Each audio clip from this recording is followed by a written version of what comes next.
हफ्ते के इस खास दिन अगर महिलाएं बाल धो लें तो पति होते हैं माला माल साथी। मैं आपको बताऊंगी कि अगर महिलाएं किसी त्योहार, पूजा पाठ या शुभ मुहूर्त पर बाल न हो पाए तो क्या उपाय कर सकती है। साथ ही हम जानेंगे कि महिलाओं की किन आदतों की वजह से पति रंग से राजा बन जाते हैं। तो पूरी जानकारी के लिए इस वीडियो को अंत तक जरूर देखिएगा। हिंदू धर्मशास्त्रों में अनेकों परंपराओं और रीति रिवाजों को विशेष महत्व दिया जाता है। शादी, विवाह और अंतिम संस्कार के अलावा कई ऐसी परंपराएं भारतीय हिंदू समाज में आज भी विद्यमान है, जिनका अनुसरण प्रत्येक भारतीय अथवा महिलाएं करती हैं। इसी के अनुसार सुहागन महिलाओं को प्रतिदिन कुछ कार्य करने से पहले शुभ अशुभ का विशेष ध्यान रखना चाहिए।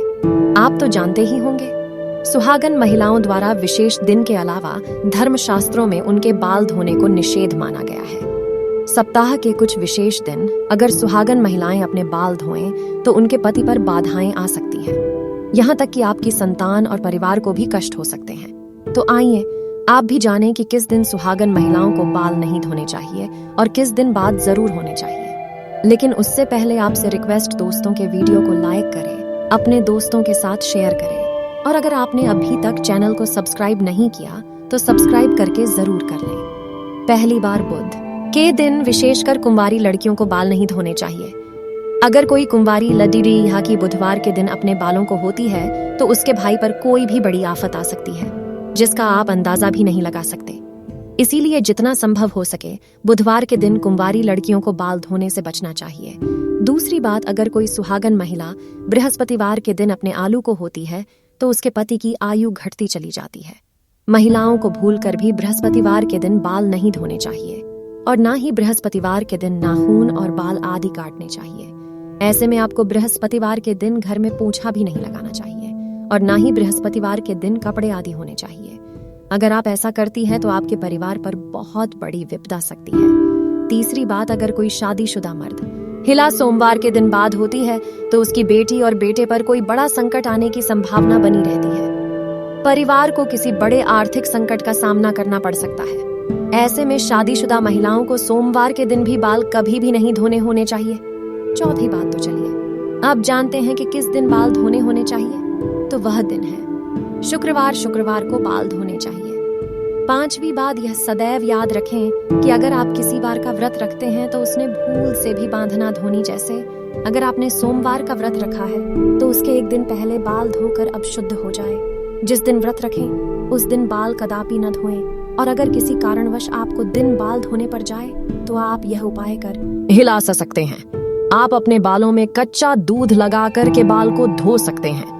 छोटी बात, अगर किसी त्योहार पर, शुभ मुहूर्त या पूजा में बाल नहीं हो पाए हैं तो महिलाएं ऐसे में अपनी मांग में सिंदूर लगाकर पूजा में शामिल हो सकती हैं। इससे बाल न होने का दोष आपको नहीं लगता है। दोस्तों, अगर आपको लगता है कि आपकी किस्मत सही नहीं 14 ही है, आए दिन कोई मुसीबत आ रही है, या अगर पत्नी अपने पति के भाग्य के लिए कुछ उपाय करना चाहती हैं तो कुछ ऐसे काम हैं जो अगर आप अपना लें तो माँ लक्ष्मी के साथ साथ सभी देवी देवताओं का आशीर्वाद आपको मिलता है और परिवार के सदस्यों को प्रगति व सफलता मिलती है। घर में सुख, शांति व समृद्धि आती है। तो चलिए जान लेते हैं और उपाय के बारे में। नंबर 1, पुरुष सुबह उठकर अपनी हथेलियां देखें।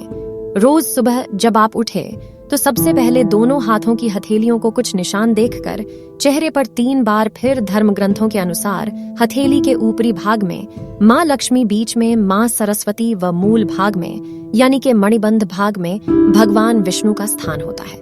इसीलिए रोज सुबह उठते ही अपनी हथेली देखने से भाग्य चमक उठता है। नंबर 2, पहली रोटी गाय को दें। भोजन के लिए बनाई जा रही रोटी में सबसे पहली रोटी गाय को दें।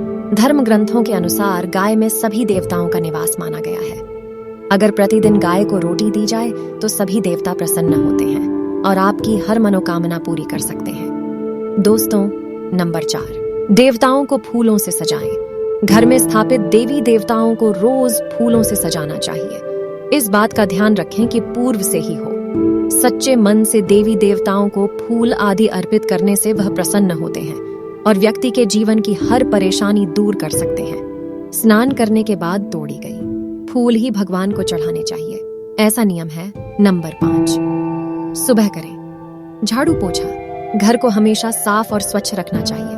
रोज सुबह झाड़ू पोछा करें। सूर्यास्त के बाद झाड़ू पोछा नहीं करना चाहिए। ऐसा करने से माँ लक्ष्मी रूठ जाती है और व्यक्ति को आर्थिक हानि का सामना भी करना पड़ सकता है। धर्म ग्रंथों के अनुसार जो व्यक्ति सूर्यास्त के बाद झाड़ू पोछा करता है, देवी लक्ष्मी उखड़ में निवास नहीं करती और वहां से चली जाती है। नंबर 5, माता पिता का आशीर्वाद लें। रोज जब भी घर से निकलें तो उसके पहले अपने माता पिता और घर के बड़े बुजुर्गों के पैर छूकर आशीर्वाद लें। ऐसा करने से आपकी कुंडली में स्थित सभी विपरीत ग्रह आपके अनुकूल हो जाएंगे और शुभ फल प्रदान करेंगे। माता पिता के आशीर्वाद से आप पर आने वाला संकट भी टल जाएगा और आपके काम बनते चले जाएंगे। नंबर 6, पीपल पर जल चढ़ाएं। रोज सुबह स्नान आदि करने के बाद पीपल के पेड़ पर 1 लोटा जल चढ़ाएं। पीपल में भगवान विष्णु का वास होता है। रोगी उपाय करने से भगवान विष्णु प्रसन्न होते हैं और शुभ फल प्रदान करते हैं। इस पेड़ का महत्व इसी बात से जाना जा सकता है कि अर्जुन को गीता कॉपी देखते हुए भगवान श्री कृष्ण ने स्वयं को पेड़ों में पीपल बताया था। 7 घर खाली हाथ न जाए। बाहर से जब भी आप घर में प्रवेश करें तो कभी भी खाली हाथ न जाए। घर में हमेशा कुछ न कुछ लेकर ही प्रवेश करें, चाहे आप सिर्फ टॉफी ही क्यों न लेकर के जाइए। कोई छोटी से छोटी चीज नहीं चाहिए, लेकिन कभी भी खाली हाथ नहीं जाना चाहिए। नंबर 8, पत्नी व बच्चों को खुश रखें। अक्सर घर या बाहर के तनाव में अनजान में हम सबसे ज्यादा प्रताड़ित अपने परिवार को करते हैं, लेकिन याद रखें, पत्नी और बच्चों की आंख में आंसू अगर आपकी वजह से आते हैं, तरक्की के रास्ते भी बंद हो जाते हैं। अतः परिवार को खुश रखना ही सबसे सटीक उपाय है। सफल और खुश होने का दुख तो लक्ष्मी चंचला भी कहते हैं, क्योंकि यह एक स्थान पर टिककर नहीं रहती। लक्ष्मी जी की माँ लक्ष्मी का कहना है कि जहाँ ग्रह लक्ष्मी की हंसी गूंजती है, उस घर में मैं ग्रह लक्ष्मी के रूप में सदैव निवास करती हूँ। इसके विपरीत जिस घर में पत्नी का अनादर किया जाता है,